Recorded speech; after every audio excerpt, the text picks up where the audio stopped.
Keir Starmer, the Prime Minister there, is in a lot of trouble. I know you were asked about this.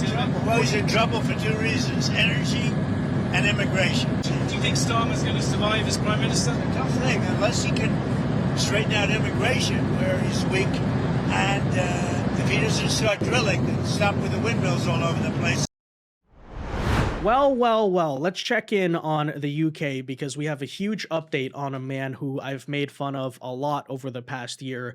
And that is, of course, the one and only Keir Starmer. Hopefully they don't extradite me and throw me in jail for that, but he may not be in office long enough for it to matter because it looks like Starmer may be resigning from the prime ministership very soon. That's right. He's officially giving up. At least that's what British media is currently reporting. And if true, the reasons for this shouldn't be much of a mystery. In fact, I would say it doesn't matter if he voluntarily resigns or not. His time is over one way or another, because this is coming, of course, just a week after the UK council elections, where his Labour Party got absolutely destroyed by the right-wingers, lost over 1,000 seats, not even making that up.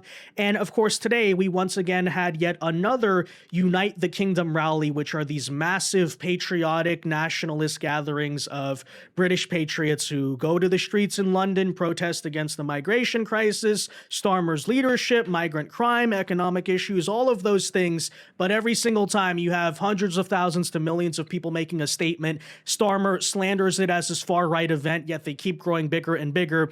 And then, coincidentally, how fitting is it on the same day where we have another Unite the Kingdom, suddenly this guy is saying, oh, I might be resigning from office. I think it's time to finally hang up the gloves. This is not that all that surprising, but I will point out it did not come without a fight. Because earlier in the week, very interestingly, Starmer was insistent, I'm going to stay in office, I'm going to be the prime minister, to which I really asked the question, why? Theoretically, in principle, you would think if leftists really care so much about democracy that after looking at his 13% approval rating and noticing the resounding mandate against the leftists that the British populace sent in the council elections, a true democratic prime minister would say, okay, now is the time to dissolve parliament and call the new general elections right now, because that's how their system works, right? They can do it anytime between now and I believe it's 2029. But of course, he's not doing that. He's trying to delay the election so that he can stay in power. And for whatever reason, even if he's going to continue being in office or something, that he thinks he's the right guy to be leading the Labour Party right now. Of course, that is of all ridiculous. But that happened, and then now he's reversing on that. Likewise, I would point out he did, of course, try to sabotage and mess with the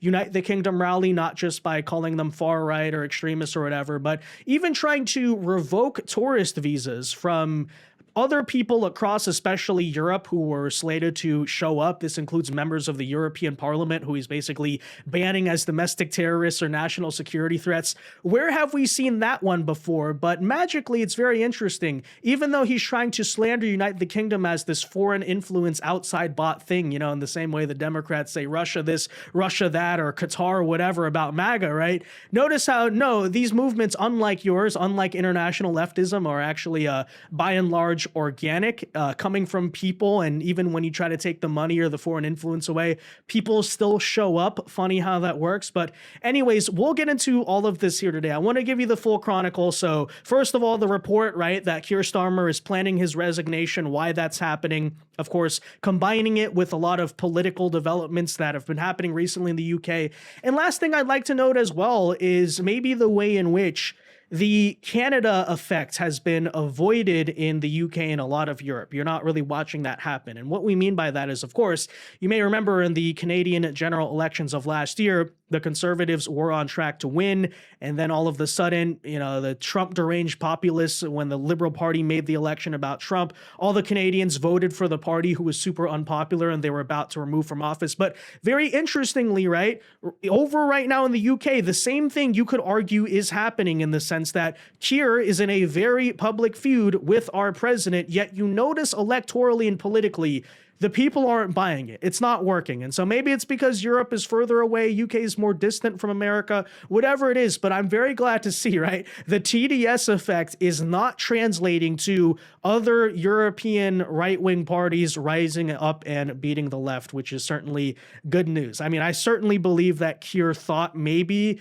the whole Strait of Hormuz drama would gain him some popularity because it's like, oh, look, he's going against Trump. And by the way, trying to appeal to his Muslim Islamic voter base, and neither of those were successful. So we'll discuss that as well, guys. But let's get into all of this. First, though, do us a favor. If you enjoy our content, make sure you hit that like button down below. Subscribe to the channel if you are new. That is the best way to support our work, and it also ensures that you can stay up to date with all of the latest news and coverage.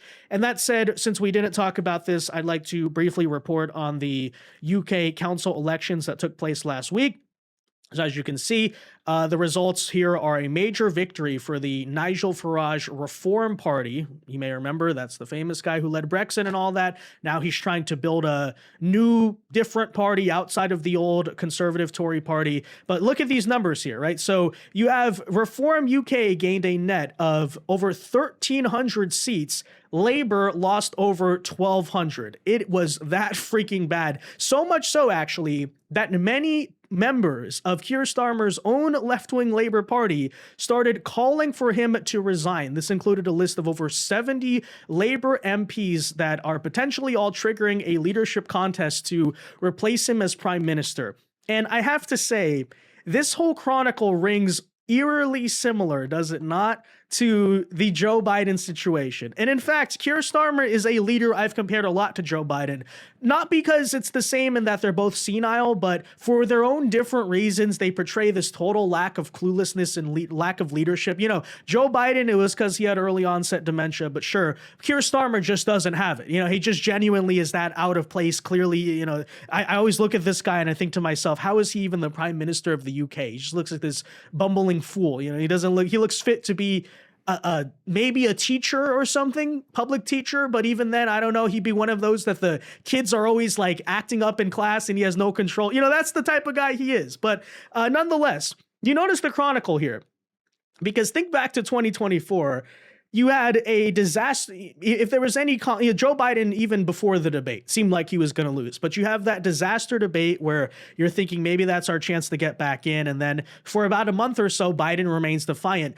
I'm not going to resign. I'm staying in the race. Even while, does this sound familiar? A bunch of other Democrats after that debate are saying, we need to have him resign. We need to have a new candidate here. Same situation with Starmer, right? When you combine everything, but especially those council elections, he initially came out after this vote and claimed that he was going to stay in office and he's going to fight till the end, even while there's rumblings from within his own party.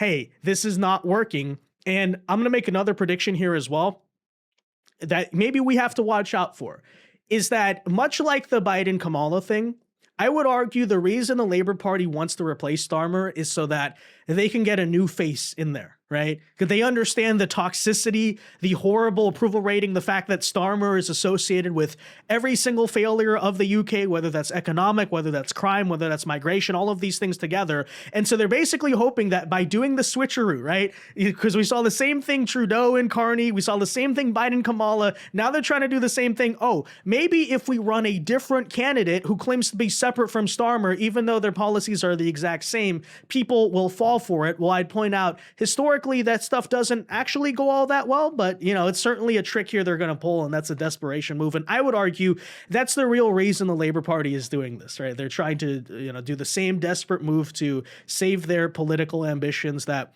we've seen many do before.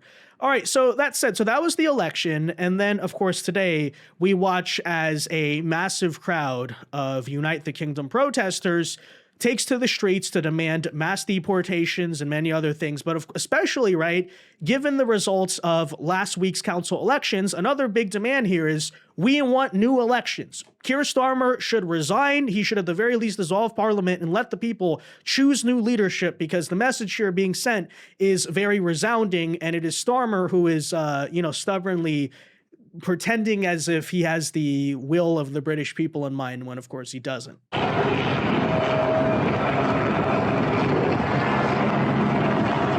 Yeah, so when you put those two things together, it's really not a good look for Starmer because not only do you lose the council elections by landslide, but then after you stubbornly refuse to leave office and maintain that we're going to do fine and everything's okay, a week later you have massive protests out in the streets basically against you.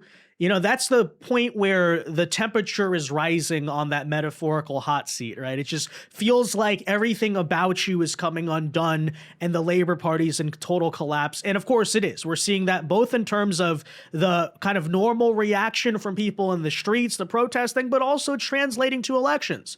So very often we look at protest movements and we say, well, that's just online or that's like this selected crowd of people. But clearly, at least in Britain, that is not the case. You know, it's typically right wingers do not have passion to protest. We're not like the left where for any time, any Saturday, we're out there just screaming no kings or something. No, when we protest, especially in large numbers, it's because we're actually fired up. We're actually angry. And there's a lot of us who want to get together and do it. And that is, of course, the case. And it's something, frankly, that Starmer knows, which is exactly why him and his leftist buddies tried to play a bunch of different games this weekend in order to stop or shut down or muddy the waters of the protests. One strategy they employed was trying to send left-wing agitators to counter-rally effectively against Unite the Kingdom. And let me point out, they know exactly what they're doing here. They're going to try to provoke and engage, and then maybe hopefully if there's some physical altercation that breaks out, they're going to say, look at the violent right-wingers or something like that, right? And then likewise, you know, maybe try to steal the thunder, cause some drama. But of course, they ran into a huge problem, these leftists who tried to show up and maybe stop Unite the Kingdom in one way or another, which is they were, of course, much like the council elections, by the way, massively outnumbered and humiliated. Take a look. At this time to take that person out of the crowd. But 11 arrests so far, huge crowds already, as we can see, going right the way back along. Stewards at the front. The stewards will manage the crowd. Now, if operationally, if there were a skirmish that broke out, I'm just speaking hypothetically here, in the middle of this big street here, of this big throng of people, how would police deal with that? And of course, as usual, leftists always look like this.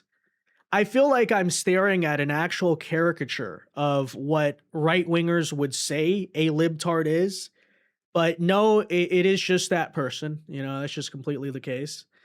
Yeah, tells you a lot, honestly, you know.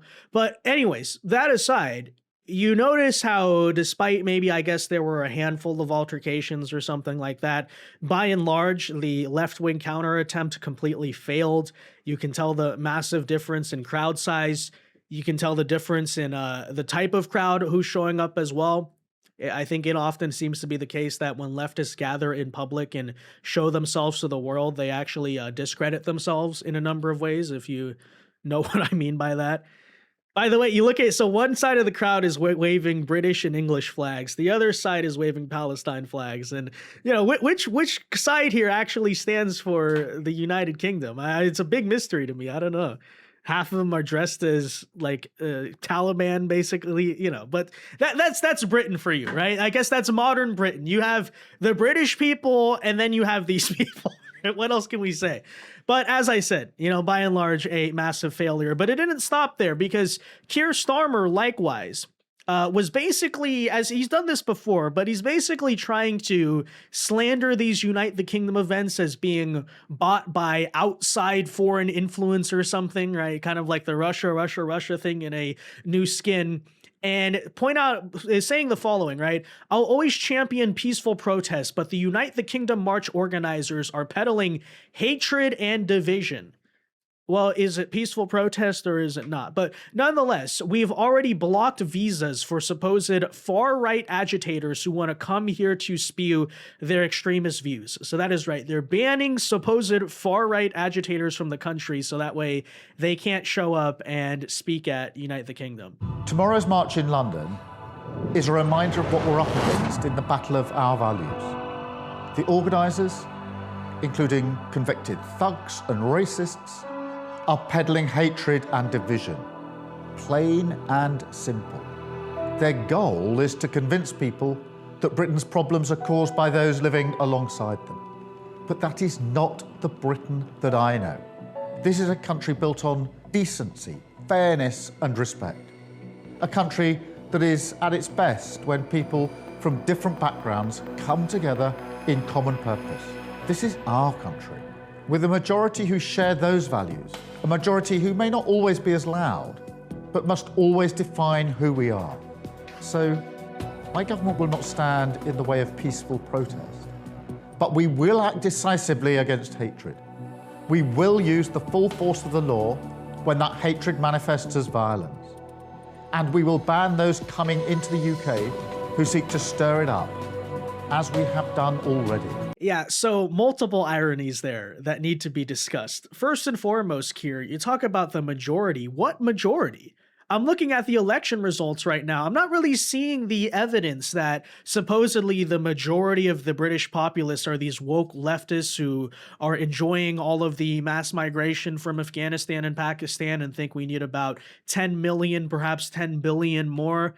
Looks to be quite the opposite, but I'm not exactly sure. And then secondly, you notice how the only time the leftists are tough on migration, right? The only time they want strong borders and they're going to ban people from the country who don't align with our values is when right-wing activists want to show up to give a speech at an event, you know? I've said before in the past that Keir Starmer is like an evil genie because when the people said, hey, we want you to do something about illegal migration, he said, okay, oh, you said illegal migration? Okay, here's a digital ID. That's exactly what you wanted. And the people said, we didn't want digital ID. We wanted you to do deportations. We wanted you to turn away these supposed asylum seekers. But he's like, no, that's what you asked for. Same thing with the Strait of Hormuz. Trump says, hey, can you get involved? Can you come help? Oh, yeah, sure, we'll come help. After everything is all settled and we're going to sit there until a peace deal is reached and then come in after the peace deal. That's what you wanted though, right, Trump? You wanted help with the Strait of Hormuz? No, that's useless. And then same situation here. People are like, hey, can you do deportations? And he says, oh, you wanted deportations? Okay, let's ban some random Polish parliament member from the UK. See, I believe in strong borders, right? But, you know, pretty hilarious how that, of course, works. I would further note here, though, that a lot of the people that Keir is banning under this pretense of national security are objectively not national security risks. For one example, one of the people that Keir revoked any travel visa from includes Polish European Parliament member Dominik Tarczynski, who you may recognize this guy. You know, this is a pretty prominent conservative figure, speaker and all that. But I'd point out, this guy's a part of the EU Parliament. An institution that Britain, let's not forget, was a part of until about 5 to 6 years ago. Okay, so part of the EU, he notes here, he's traveling on a diplomatic passport, and the UK and Poland don't have any, you know, sanctions against each other, and yet slandering him as this national security threat or some type of terrorist person simply because he was going to speak at Unite the Kingdom, you know, that's the type of person they're actually kicking out here in the name of supposed national security. But, you know, you might sit here and say, oh, Vince, but they're being tough on borders. You know, they're kicking out people from the country who don't align with their values. What's the issue? I guess I respect it to an extent. Like, I guess I understand that. But that's the entire point, is it not? Right? The people are asking you to deport millions of these supposed asylum seekers and illegal migrants who are just living in the country taking government benefits. And he's like, oh, you wanted to deport people? Hey, let's deport the member of the European Parliament. Clearly, he's a tax negative, right? Clearly, he is opposing terroristic threats, not our massive communities of crazy jihadis. So just going to point that out. But, you know, what's to be expected, right? This is what desperation looks like. This is political desperation. When you know you're losing, that's when you try to do this very like stretching crackdown that doesn't really make sense. But hey, you know, anything to make it seem like Unite the Kingdom is really this foreign event when it's not, because Keir is sort of out of options here. On the other hand, I'd also note that quite hilariously, one foreigner that Keir Starmer did not ban from the event and who actually spoke today was the one and only Nick Shirley, who, you know, I think it's actually quite hilarious here. So he's willing to ban members of the EU, right? He banned Dominic, he banned that Eva girl. I think there's someone from Spain. That's all fine. But notice how Keir has not banned a single American conservative from the country. We know the reason for that too, by the way. He's scared of our president. He doesn't want any diplomatic issues there. So apparently American right-wingers, you know, we can go over to the UK just fine and not get arrested. That's our American privilege. But if you're someone that doesn't have Trump leading your country and you're a conservative, apparently you're just banned from the country. Yeah, what a desperate attempt. The supposed open borders people, they love diversity so much unless it's a white European conservative coming to speak, right? But anyways, we put that all together, though, long story short, the crackdown attempts not successful. Keir Starmer just looks dumber every single time he opens his mouth. And that is exactly why, as of tonight, we just got the news. After all the public defiance and everything, Keir Starmer, according to the Daily Mail, is now planning his resignation, saying in private that he wants it to be quote unquote orderly. In other words, they want to figure out and anoint the next successor and make the exit clean. But this is apparently something that is happening. Keir sees the writing on the wall. And much like Biden, you'd have to assume that this is not something happening completely voluntarily, but after the election results and after the fact that, again, over 70 members of his own party are calling for him to get out of the way, the political pressure is mounting. And in a sense, you could say he probably is being cooed out of office. That's what's explaining the complete about face here. And I'm sure some people will say, oh, this is just a media report. It's coming from the Daily Mail. Can it be believed? Here's my thing. I don't think it matters. I think given the just political circumstance, this is an inevitability. You may remember that both Biden and Justin Trudeau, before they eventually decided to bow out of the next election, were sort of playing very similar types of games, but the writing was on the wall the entire time. And then even further, I'd say either way, it doesn't matter. I mean, I believe it will just become politically impossible for Keir Starmer not to resign. His own party's driving him out. But even if they make the very stupid decision or he stubbornly wants to stay in place, okay, you know what? And to an extent, I would say even better. Because as I noted in the beginning, probably the only reason they want Starmer to resign is so that they can try to figure out someone new to lead the party who's a little bit less toxic, probably a little bit just less known to the people. So that way it's not this just totally horrible guy here that's the big bad face of the Labour Party. So that's what it's all really about. So I would say even then, so if Keir doesn't resign, you may ask, so is that a political defeat for the right? Is that a bad thing for us? No, that's a good thing for us. That's actually even better. I mean, we're going to sit there, we're going to laugh at Starmer resigning, because it's basically the Labour Party admitting that they failed, admitting that it's not going well for them. But even if they don't, if they want to ride it to the end, okay, so then the whenever the next general election happens, it's going to be even worse for them. You know, go ahead with that. Perfectly fine with that, you know. And as I further said in the beginning, notably too, you have to pay attention to how the Trump effect here is not working the same way it did in Canada. You know, the British people probably care a lot less about that whole situation. The anger towards Keir is a lot more focused and concentrated. And by the way, I guess you could also just say this is not Canada. So Keir certainly thought that maybe going into the council elections, he was going to try to use the little public drama with Trump to gain some sympathy, right? It's not me. Same thing, right? Same thing with United Kingdom. He's always trying to paint this image that, oh, it's not me who's failing as a leader. It's these like outside far right sources from all around the world, whether that's a guy from the Polish parliament or Donald Trump or something like that. The international right is your true enemy, not me. And then notice how people just don't buy it. No, he just keeps getting squashed in every election, in every political issue. It goes on and on. It's over for Keir Starmer. Either way, it's over for Keir Starmer. So that's what I'm going to declare. Whether he resigns or not, which I think he will, and I do believe these reports to an extent, even if it doesn't happen, we don't care, right? Either way, it is done for this guy, and that much should be obvious. But anyways, that said, guys, let me know your thoughts on this news in the comment section down below. Be sure to leave a like on this video, subscribe to the channel if you are new, and until next time, God bless and peace.